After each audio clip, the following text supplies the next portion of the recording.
I was just about to say that you also, besides being a singer and dance performer, actress, all the above, you also co-authored a book with a wonderful children's show creator by the name of Sherry Lewis. Tell me about that. Well, working with Sherry Lewis was a unique experience. She was extremely bright and talented in so many areas. And she called me. She said that she had done this project of children's Bible stories, a video, and a book. She had done the Old Testament, and she wanted me to do the New Testament. So I would go to her house, and we would work on the book and the series, and we did these 1-minute Bible stories, and I worked with Lamb Chop.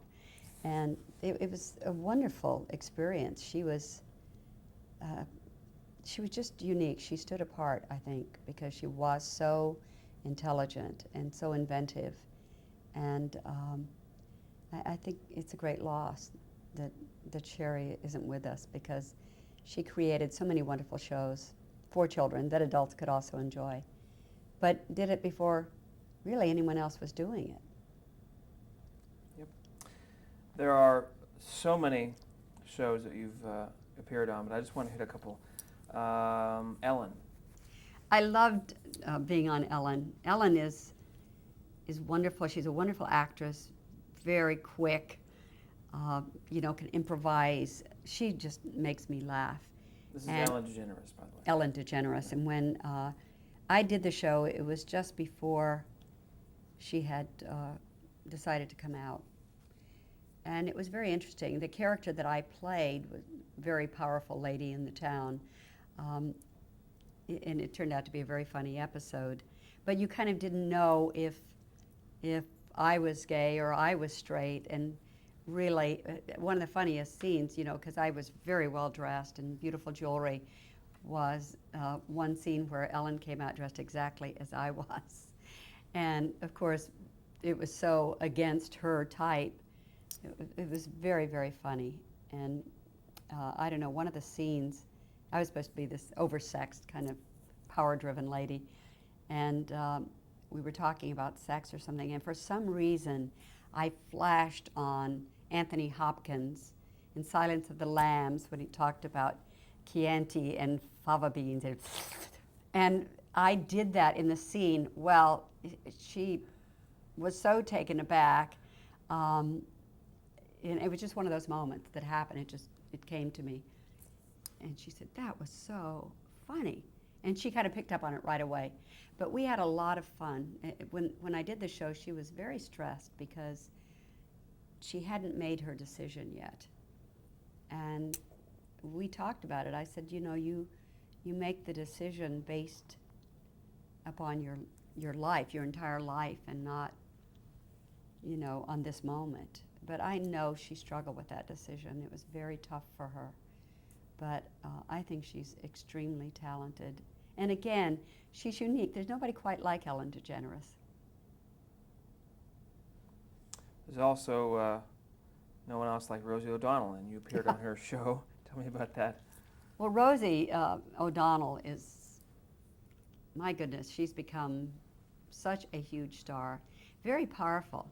I mean, she brought Broadway theater back. She resurrected it. She would talk about all this. She loves the theater. She loves singing. And I've done this show many times. But there again, she's able to go with the moment. She knows what's funny. She's so incredibly bright. She has this amazing ability, and I asked her about it. When she was out at Universal doing several shows, and I was on almost all of them, we were on one of the trams going around the park. And we started singing Supercalifragilisticexpialidocious from Chitty Chitty Bang Bang, I think, and or Mary Poppins, one of those. She started singing the entire score, the most obscure tunes that no one would know. And I said, Rosie, how do you do that? She said, I don't know. I didn't know that I knew that. She has this phenomenal memory for everything. And she's very sharp. I think she's, some people say she's tough. I think she has to be tough. She's got so much responsibility You know, she walks out there. Until you've done it, you don't know what it's like doing an hour show. And she is, I mean, she's the star. The show is Rosie. And you really know how she feels about many, many things. And I think that's really the secret of live television, too. She lays it on the line. And she's been doing so well with kids and educating kids and creating a fun environment for them. And She feels very strongly about children and children's rights. I think, you know, Rosie lost her mother when she was a young girl. And she has told me that she would watch the Brady Bunch and just dream that I was her mother. And I think that's why we became friends in a way. But, you know, I think she was very lonely as a child and had a lot of struggles and a lot of difficulties. And she has two incredibly beautiful children. I saw her little girl the other day. So beautiful. She's a great mother. And I think she understands kids and understands where they're coming from. And that's why it works for her. I wanted to ask you about Robert Reed. He died of AIDS, AIDS-related illness. Did people know he was sick? Did any members of the cast communicate, you know, after he died? I mean, was there a sense of the loss there? I think the last show we did, we knew something was not right with Bob. I think he was even more short-tempered than usual. He was thinner. I saw him taking medication, and I said, "What is that for?" He said, "Oh, my stomach's bothering me," something like that.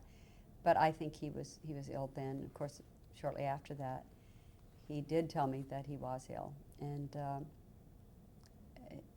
we all felt a tremendous loss when Bob died, because I think we all had respect for him. We loved him, and we understood that he was a loner, that the fact that he chose to die alone. I think he had one friend, Ann Haney, who was with him, but he was pretty much alone, and that's the way he wanted it.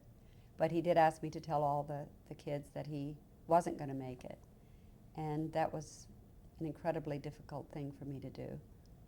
And they all truly loved him. He was very good to those kids. And I think in the end, you know, the show that he thought he hated the most was really the one he loved the most. And I think we meant the most in his life. Was that because, did he tell you something like that, or is it just something that you observed? No, I think because in the end, when I would talk to him over the phone, and he would say that you know, he was going to be fine, and we were going to get together, and then he'd call and cancel, because I think by that time he had lost a tremendous amount of weight, and he didn't want me to see him that way, nor the kids. He didn't want them to see him suffering. And so then about 2 weeks before he died, he did call me. And I remember I was in New York when I told Barry. I called and we had lunch, and Barry just started to cry immediately. And all the kids just reacted in that way. They were very, very, very upset. And we really gave him a service. Barry and his then wife arranged most of it. We all came. Sherwood did not come, but it was very interesting. And in the end, we were able to keep everything private and do it the way he wanted it. But it was kind of sad, you know, that he was so alone. With no good segue, but I'll just, a much lighter note, I want to talk about Later Today, which is the show you're currently doing in 1999. Tell me about how that came about, and what your first impressions of the idea of you co-hosting this show, what you thought of it. And then, Well, I may have addressed this before, but I don't mind saying it again, that Jeff Zucker, who really brought the Today Show into, you know, this incredible prominence. I mean, it's been at the top for at least 5 years, and he's so dynamic and absolutely great. And I had done the show last year and had a great segment with Katie that turned out to be very funny, and he was familiar with my work. Katie Couric. Yes, I'm sorry, Katie Couric. I love Katie Couric. I think everybody, when you say Katie, I think you think Katie Couric, Matt Lauer, Al Roker, and Curry. They're all nice people and very good at what they do. But Jeff Zucker, his office called my agent and said, we'd like to meet with Florence. I flew to New York. That was Jeff Zucker. Michael Bass, who's our exec producer now, and Elena Nachmanoff, an executive at NBC. And we met with them, and they told me about the show and wanted me to be a part of it. And I said, you're not talking to, 100 other people? And they said, no, it's yours if you want it. And I thought that was just the greatest thing in the world. So my husband and I talked about it because it did entail moving and making a lot of changes. And we thought about it for about 5 minutes and said yes. And it's interesting because to do a show of this size on such a big network as NBC, to follow a show like the Today Show, we started this show with only 2 run-throughs. I think we had done only 2 with an audience and with dummy people being our guest. So I don't mean they were dummies, but I mean they were not the real guests that we would have on the show. So believe me, that was a real baptism of fire. We hit the ground running, and it's a work in progress. It still is. And that part of it has been very exciting, to be in on the beginning of something and watch it evolve and watch it change. And I think it's going to continue changing. I think they're going to keep, improving it and making it better. And, that's very exciting. In 1999 here, there's a bit of a rivalry between morning shows. Do you feel any of that with this show? Well, lucky for us, we follow the Today Show. I know Bryant Gumbel's now going to come on CBS and try to go after, the Today Show. Of course, you have Good Morning America. Opposite us, we're opposite Regis and Kathy Lee in some markets. We're opposite The View in some markets. In some markets, we follow the Today Show immediately. In some markets, we don't. We come on maybe 2 hours later. So it's very interesting. I think our numbers are pretty good. I talked to our producer yesterday. We have not dropped, which is unusual because a lot of the shows that have started out about the same time we did, Martin Short, a lot of those people, their numbers have really, unfortunately, gone down. We're holding our own, and in some cases we have beaten The View, we've beaten the competition. So it's very exciting. I try not to get involved with that. I try to just stay with my part of it and hopefully improve every day. But it's a learning process.